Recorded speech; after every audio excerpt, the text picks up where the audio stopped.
नमस्कार मंडळी. तर आजच्या भागामध्ये आपण पशुपतीनाथ व्रत या संबंधातील माहिती जाणून घेणार आहोत. नेमकं पशुपतीनाथांचं व्रत म्हणजे काय आहे, तसेच पशुपतीनाथ व्रत केल्यामुळे आपल्याला काय फायदा होतो, याचा महिमा काय आहे, अशा सर्व प्रश्नांची माहिती आपल्याला आजच्या भागामधून मिळणार आहेत. तर मंडळी, खूप सारे लोक हे स्वतःच्या पद्धतीने पशुपतीनाथांचं व्रत करतात, परंतु ही माहिती जर आपल्याला पूर्णपणे नसेल, चुकीची माहिती जर आपण घेऊन हे व्रत करत असू, तर त्या व्रताचा आपल्याला काहीही लाभ होत नाही. त्यामुळे आपल्याला भरपूर काळजी घ्यावी लागते जेव्हा आपण कोणतेही व्रत करत असतो, कारण ते व्रत केल्यानंतर त्याचं संपूर्ण फळ मिळावं या इच्छेने हे आपण व्रत करत असतो. तर या व्रताचे फायदे काय आहेत आणि ह्या व्रताचा महिमा काय आहे ते आता आपण जाणून घेऊयात. तर मंडळी, पशुपतीनाथाचे व्रत केल्यामुळे आपल्याला खूप सारे फायदे होतात.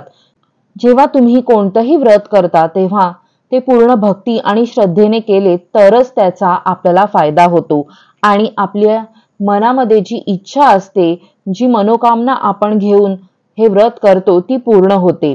तर हे व्रत केल्यामुळे आपली रखडलेली कामे ही सहज पूर्ण होतात.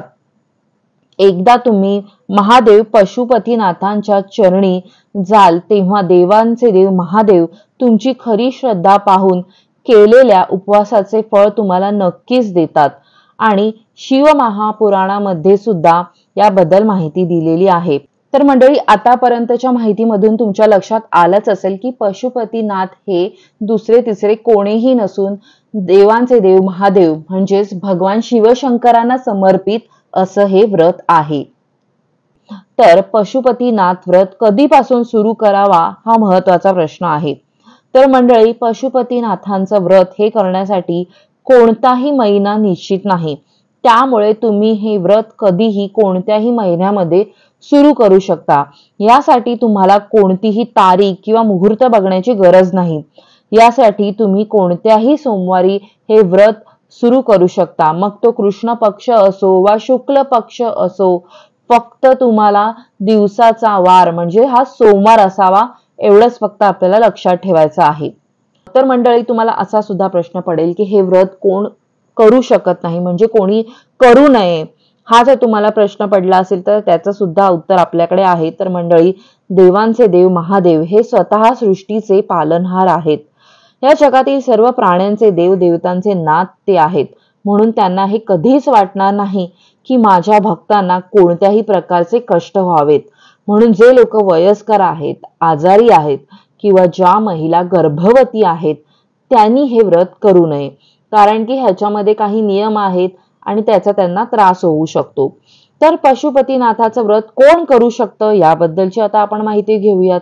तर मंडळी, पशुपतीनाथांचं व्रत हे कोणीही केलं तरी चालू शकतं, म्हणजे महिला सुद्धा करू शकतात किंवा पुरुष सुद्धा करू शकतात आणि दोघेही नवरा बायको सुद्धा हे व्रत एकत्रपणे करू शकतात. तर महिलांना जर मासिक पाळी आली असेल तर ही पूजा घरच्यांनी कोणीही केली तरी चालते, पण तेही शक्य नसेल तर फक्त उपवास करावा. तर मंडळी, या व्रतासाठी आपल्याला काही साहित्याची गरज आहे. तर काय साहित्य लागणार आहे ते आता आपण जाणून घेऊयात. तुम्हाला एक पूजेचं ताट लागणार आहे. मग तुम्ही अष्टगंध घेऊ शकता, चंदन घेऊ शकता पांढऱ्या रंगाचं. तर तुम्ही कोणत्याही प्रकारचं तुमच्याकडे जे चंदन असेल ते घ्यायचं. जास्त करून तुम्ही पांढऱ्या रंगाचं चंदन घ्या. अक्षता घ्या. जे तांदूळ असतात ते म्हणजे अखंड पाहिजे, तुटलेले नाही पाहिजेत. तर त्यामुळे तशा अक्षता आपल्याला घ्यायच्या आहेत. बेलाची पानं घ्यायची आहेत. धोत्र्याचं जर तुम्हाला फूल मिळालं तर ते सुद्धा, किंवा तुम्ही पांढरी फुलं सुद्धा घेऊ शकता. त्यानंतर एक तांब्या तुम्हाला लागणार आहे. तर ही पूजा तुम्ही सकाळीच करून घ्यायची आहे. त्याचं कारण सांगते, कारण की हे जे आपण पूजा करणार आहोत ते तुम्ही काहीही उपवासाचे पदार्थ किंवा फळ खायच्या आधी जर केली तर चांगली आहे. त्यामुळे तुम्ही सकाळीच लवकरच उठून 7 ते म्हणजे 8 साडेआठ पर्यंत ही पूजा आटोपली तर म्हणजे बरं होईल. म्हणून सगळ्यात पहिल्यांदा सोमवारी सकाळी शुभ मुहूर्तामध्ये तुम्हाला उठून आंघोळ करून घ्यायची आहे. पूजेचे ताट तयार करून घ्यायचे आहे. आणि लक्षात ठेवा, बरेच लोक त्यांच्या इच्छेप्रमाणे धोत्र्याचे फूल ठेवतात, पण असा काहीही नियम नाहीये. जर तुमच्याकडे धोत्र्याचे फूल नसेल तर काहीही हरकत नाही. कारण आपले देवांचे देव महादेव हे अत्यंत भोळे आहेत, म्हणूनच आपण त्यांना भोलेनाथ म्हणतो. त्यामुळे त्यांना या गोष्टींची गरज नाही. फक्त ते भक्तांचं प्रेम बघतात. आणि पूजेचे ताट बनवताना तुम्हाला एक गोष्ट लक्षात घ्यायची आहे की तुम्हाला दोनदा पूजा करायची आहे. त्यामुळे तेवढं सामान तुमच्या सोबत ठेवा, म्हणजे सकाळची आणि संध्याकाळची पूजा होईल इतकं सामान तुम्ही दररोज त्या ताटामध्ये काढून घ्यायचं आहे. तर मंडळी, मंदिरात जाण्यापूर्वी ही गोष्ट लक्षात ठेवा की ज्या मंदिरामध्ये तुम्ही पहिली पूजा करणार आहात त्याच मंदिरामध्ये तुम्हाला बाकीच्या चारही पूजा करायच्या आहेत. त्यामुळे अशा मंदिरात जा जिथे तुम्हाला पशुपती व्रताची पूजा करता येईल. आणि मुख्य अजून एक गोष्ट, ही पूजा आपल्याला मंदिरामध्येच करायची आहे. तर शिवालयामध्ये जाऊनच तुम्हाला पूजा करायची आहे, जिथे तुम्हाला महादेवांची पिंडी मिळेल, जिथे तुम्ही बसून व्यवस्थित पूजा करू शकता. तर काही लोक असं सुद्धा विचारतील की घरामध्ये ही पूजा केली तर चालेल का? घरामध्ये शिवपिंडी असते त्याच्यावरती केली तर चालेल का?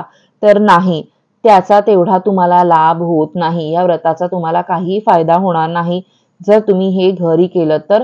हे तुम्हाला मंदिरामध्ये जाऊनच करायचं आहे. कारण मंदिरामध्ये जे वातावरण असतं, मंदिरामध्ये जे सामर्थ्य असतं, त्या पिंडीमध्ये जी पवित्रता असते ती आपल्या घरामध्ये नसते. त्यामुळे हे व्रत मंदिरामध्ये जाऊनच करायचं आहे. आणि सकाळी उठूनच पहिली पूजा आंघोळ करून घ्यायची आहे काहीही खाण्यापूर्वी.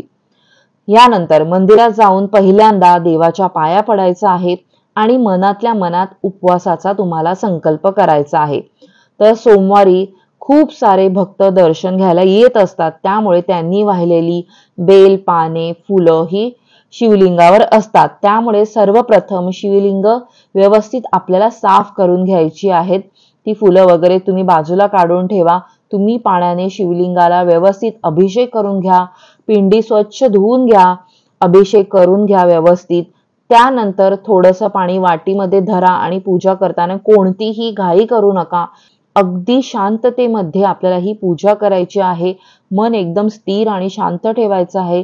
ओम नमः शिवाय या मंत्राचा तुम्हाला जप करायचा आहे सतत मनामध्ये तुम्ही ही पूजा करत असताना. किंवा तुम्ही श्री शिवाय नमस्तुभ्यम या मंत्राचा सुद्धा जप करू शकता. यानंतर शिवलिंगाला तुम्ही अबीर, गुलाल हे सुद्धा लावू शकता जर तुमच्याकडे असेल तर. नाही तर तुम्ही फक्त तुमच्याकडे जे चंदन आहे पांढऱ्या रंगाचं ते तुम्ही व्यवस्थित त्यांना लावून घ्या. तुम्ही भस्म तुमच्याकडे असेल तर ते भस्म सुद्धा वाहून घ्या, किंवा भस्माची तुम्ही बोटं त्या पिंडीवरती ओढून घ्या अशी छानपैकी. त्यानंतर बेलाची पानं आपल्याकडे ह्या पूजेमध्ये असणं अत्यावश्यक आहे. मग ती किती असू देत, मग तुमच्याकडे 5 असतील 4 असतील तरी चालेल, असं काही नाही 108च पाहिजेत. जर तुम्हाला 108 मिळाली तर उत्तम. पण बघा, प्रत्येक वेळी आपल्याला त्या पूजेमध्ये एवढी पानं मिळतीलच असं काही आपण सांगू शकत नाही. त्यामुळे असा काही तुम्ही संकल्प करू नका. तुम्हाला अगदी 5-10 मिळाली तरी चालेल. म्हणजे सकाळी आणि संध्याकाळी तुम्ही 5-5 अशी सुद्धा वापरू शकता. तर बेलाची पाने, धोत्र्याचे फूल किंवा आणलेली सोबत अन्य फुले तुम्ही देवांना वाहून घ्या. त्यानंतर अक्षता थोड्याशा तुम्ही शिवलिंगावर वाहून घ्या आणि देवाच्या तुम्ही पाया पडून घ्या. त्यानंतर घरी जाऊन पूजेचं ताट आपल्या देवघरामध्ये ठेवायचं आहे. आणि तुम्ही जेव्हा महादेवांना सकाळी अभिषेक करणार आहात तेव्हा तुम्ही पंचामृत सुद्धा घेऊन जा सोबत. आणि त्याने सुद्धा पाण्याबरोबरच तुम्ही पंचामृताने सुद्धा अभिषेक हा महादेवांना करायचा आहे. आता ही सकाळची झाली तुमची पूजा. मग त्यानंतर तुम्हाला यथाशक्ती, जर तुम्हाला अगदी कडकडीत उपवास करून चालणार असेल तर तसा तुम्ही उपवास ठेवू शकता, किंवा मग तुम्ही फळं सुद्धा खाऊ शकता. तर फळं खाऊन तुम्ही हा उपवास करू शकता. आणि जर तुम्हाला शक्य असेल तर मीठ हे तुम्ही पूर्ण दिवसभर खायचं नाहीये. म्हणजे तुम्ही उपवास सुद्धा जेव्हा सोडाल ना तेव्हा सुद्धा तुम्ही मीठ हे वर्ज करा, कारण ह्या व्रतामध्ये तसं सांगितलेलं आहे. तर सायंकाळी पूजा तुम्हाला पुन्हा करायची आहे तेव्हा तुम्हाला सर्वप्रथम कणकेचे तुम्ही 6 दिवे बनवून घ्यायचे आहेत. बघा 6 दिवे. मग तुम्ही बघा, कणकेचे दिवे जर तुम्हाला करणं शक्य नसेल तर तुम्ही कोणतेही दिवे वापरू शकता. मग ते कोणतेही असू शकतात. मग तुम्ही मातीचे पण वापरू शकता, पणत्या ज्या असतात त्या. पण त्या तुम्हाला कोऱ्या पणत्या घ्याव्या लागतील. तुम्हाला दिवाळीत मी वापरलेल्या वापरू का? तर नाही, तसं नाही. तुम्हाला कोऱ्याच पणत्या घ्यायच्या आहेत आणि 6 आणि तुम्ही पहिल्या सोमवारी जे वापरणार आहात तशाच गोष्टी तुम्हाला प्रत्येक सोमवारी ह्या वापरायच्या आहेत आणि त्याच परत वापरू का? पुढच्या वेळी मंदिरात जाऊन मी घेऊन येऊ, त्या जुन्या घेऊन येऊ आणि परत वापरू का? असं नाही करायचंय. प्रत्येक सोमवारी आपल्याला नवीन कोऱ्या पणत्या ह्या वापरायच्या आहेत, हे लक्षात ठेवा. किंवा जर तुम्ही कणकेचे दिवे करणार असाल 6 तर तेच तुम्हाला प्रत्येक वेळी बनवून न्यायचे आहेत. तर तुम्हाला जे योग्य वाटेल तसं तुम्ही करा. आणि मग पहिल्या सोमवारी जर तुम्ही मातीच्या पणत्या वापरणार असाल तर तुम्हाला प्रत्येक सोमवारी म्हणजे 5 सोमवार आपल्याला हे पूजा करायची आहे. तर तेवढे तुम्हाला आणून तेव्हाच एकाच वेळी तुम्ही विकत आणून ठेवा बाजारामधून. तर पुढे काय करायचं आहे बघा. तुम्ही जे दिवे कणकेचे किंवा कोणतेही तुम्ही जे दिवे बनवून घेणार आहे, त्यानंतर तुम्हाला एक गोड नैवेद्य सुद्धा बनवायचा आहे घरामध्ये. आता हा नैवेद्य बनवताना आपल्याला एक काळजी घ्यायची आहे, की तुम्हाला त्याचे 3 समान भाग होतील एवढाच पदार्थ घरामध्ये बनवायचा आहे. म्हणजे मी 3 समान भाग करून देवळामध्ये ठेवीन आणि बाकीचं उरलेलं मी घरातल्यांना खायला देईन किंवा मग नवरा आणि मी जर व्रत करत आहोत, तर मी तिथेच त्याचे 6 भाग करेन. म्हणजे 3 त्यांना वापरता येतील, 3 मला वापरता येईल. असं काहीही करायचं नाहीये. जर नवरा-बायको मिळून जर तुम्ही दोघेही जण मिळून व्रत करत असाल, तर तुम्ही प्रत्येकाला 2 वेगवेगळे पदार्थ बनवू शकता किंवा तुम्ही एकच पदार्थ बनवणार असाल, तर 2 वेगवेगळ्या पातेल्यांमध्ये बनवा. कारण की तुम्ही जेव्हा त्या पातेल्यामध्येच त्याचे 2 भाग बनवता, तेव्हा त्याचे 3 पेक्षा जास्त भाग हे बनले जातात. त्याच्यामुळे एकच पदार्थ जर बनवणार असाल तर 2 वेगवेगळ्या पातेल्यांमध्ये बनवा. त्यांचे 3 वेगळे भाग बनवा प्रसादाचे आणि तुमचे 3 वेगळे भाग बनवा. किंवा मग तुम्ही वेगवेगळे पदार्थ सुद्धा बनवू शकता. जर तुम्ही शिरा बनवला असेल तुमच्यासाठी तर त्यांच्यासाठी खीर बनवा. असं काहीतरी तुम्ही ऑप्शन हा ठेवू शकता. तर पुढे तुम्हाला काय करायचं आहे, की सकाळी ज्या मंदिरात तुम्ही पूजा केलेली आहे त्याच मंदिरात संध्याकाळची पूजा सुद्धा तुम्हाला करायची आहे. मग शिवलिंगाची पूजा तुम्हाला सोबतच जी सकाळी जशी केली आहे तशीच करायची आहे. तुम्ही पाणी घेऊन जायचं आहे. पंचामृत किंवा दूध तुमच्याकडे जे काही उपलब्ध असेल ते घेऊन जाऊन तुम्ही अभिषेक करायचा आहे शिवलिंगाला आणि 5 कणकेचे दिवे तुम्ही शिवलिंगासमोर लावायचे आहेत. आणि जो एक 6वा दिवा आपण जो घेऊन गेलेला आहोत तो सोबतच ठेवायचा आहे. तो आपल्याला प्रज्वलित करायचा नाहीये. त्यानंतर देवाला आणलेला नैवेद्य तुम्ही तिकडे प्रसादाचे जे 3 हिस्से करून देवासमोर ठेवायचे आहेत. लक्षात घ्या की तुम्हाला 3 हिस्से हे प्रसादाचे देवासमोर ठेवायचे आहेत आणि देवाला नमस्कार करून घ्यायचा आहे आणि पहिल्याच सोमवारी आपल्या मनामधील इच्छा ही तुम्हाला देवाला सांगायची आहे.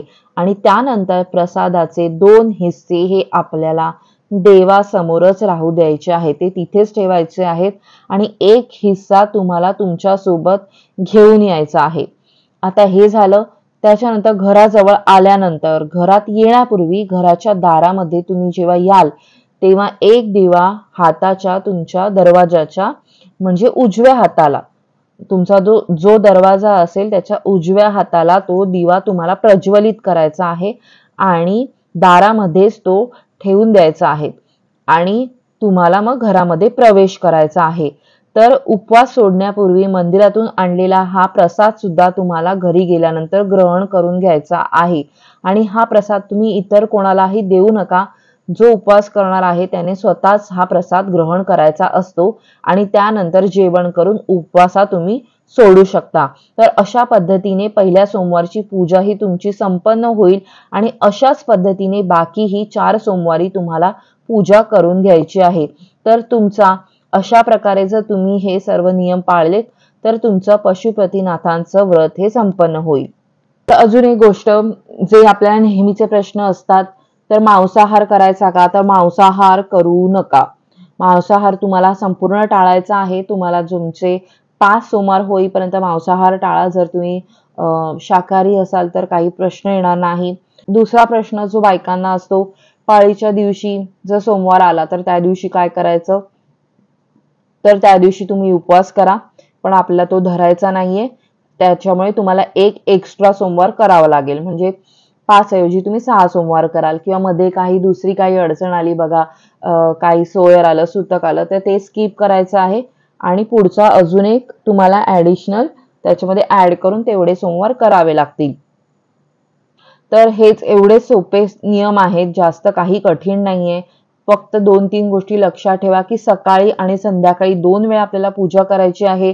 बेलाची पानं ह्या पूजेमध्ये महत्वाची आहेत. त्यामुळे तुमच्याकडे बाकी काही नसेल, समजा तुम्हाला धोत्र्याचं फूल सुद्धा मिळालं नाही, काही हरकत नाही. कारण बघा, श्रावणामध्ये ह्या गोष्टी मिळतात, बाकीच्या वेळी मिळत नाहीत. पण श्रावणामध्येच ही पूजा करायची का? तर श्रावणामध्ये दर सोमवारी एक गोष्ट सांगते, प्रत्येक शिवालयामध्ये खूप प्रचंड गर्दी असते, जी बाकीच्या सोमवारी नसते.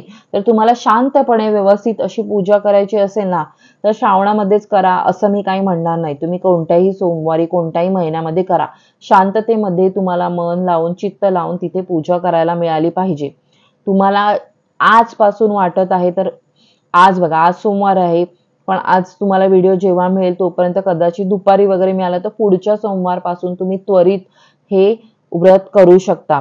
तर ह्याला कोणताही मुहूर्त वगैरे बघायची गरज नाहीये. आपल्या मनात जेव्हा इच्छा येईल, आपले संकट बघा, आपलं संकट किती मोठं आहे याच्यावरती तेवढी त्याची अर्जन्सी असते. त्यामुळे तुम्ही मुहूर्त बिहूर्त बघत बसायची गरज नाही. हे तुम्ही कधीही केव्हाही कुठेही करू शकता. हा, आता तुम्ही जर माहेरी आहात तर तिथे मी हे व्रत करू का, किंवा मी इथे आहे किंवा तिथे आहे, तर एकच गोष्ट सांगेन, तुम्ही जिथे कुठे आहात तिथे तुम्ही पहिल्या सोमवारीचं व्रत केलं असेल तर तिथेच परत जाऊन तुम्हाला त्या मंदिरामध्ये पूजा करायची आहे. मग बाकीचे दिवस तुम्ही तुमच्या घरी आलात तरी चालेल. जर म्हणजे तिथे त्या मंदिरामध्ये जाऊन तुम्हाला ते 5 सोमवार हे व्रत करायचं आहे, याची काळजी घ्या. म्हणजे आपल्याला मंदिर बदलून हे चालणार नाही. त्यामुळे तुम्हाला जे सोयीस्कर पडेल तशाच मंदिराची तुम्ही निवड करा आणि तिथे जाऊन ही पूजा तुम्ही करा. तर आता आपण संपूर्ण व्रतासंबंधातील माहिती जाणून घेतली की व्रत कसं करायचं आहे, काय करायचं आहे, कोणते नियम पाळायचे आहेत. पण आता आपल्याला सर्वात महत्वाची गोष्ट जाणून घ्यायची आहे, ती म्हणजे ह्या व्रताचं उद्यापन कसं करायचं आहे. तर मंडळी, पशुपतीनाथांचं जे व्रत आहे त्याचे उद्यापन हे तुम्हाला 5व्या सोमवारी, म्हणजे जो तुमचा शेवटचा सोमवार आहे त्या दिवशी त्याचं उद्यापन हे करायचं आहे. त्यामुळे ही गोष्ट लक्षात ठेवा. तर संध्याकाळी जेव्हा तुम्ही पूजा करायला जाणार आहात तेव्हा सूर्य मावळण्याच्या वेळी तुम्हाला ही पूजा करायची असते. तर प्रत्येक सोमवारी ही गोष्ट सुद्धा तुम्हाला लक्षात ठेवायची आहे की संध्याकाळची पूजा अगदी उशिरा 8-8 वाजता करू नका. जो आपला प्रदोष काळ असतो त्या काळामध्ये ही पूजा करणं महत्वाचं आहे. तर त्यामुळे प्रदोष काळामध्येच तुम्ही जाऊन ही पूजा करा संध्याकाळची. तर तुम्ही जेव्हा 5व्या सोमवारी जाल पूजा करण्यासाठी सायंकाळी, तेव्हा सूर्य मावळण्याच्या 40 मिनिटे अगोदर किंवा सूर्य मावळल्यानंतर 40 मिनिटांनी सुद्धा तुम्ही ही पूजा करू शकता.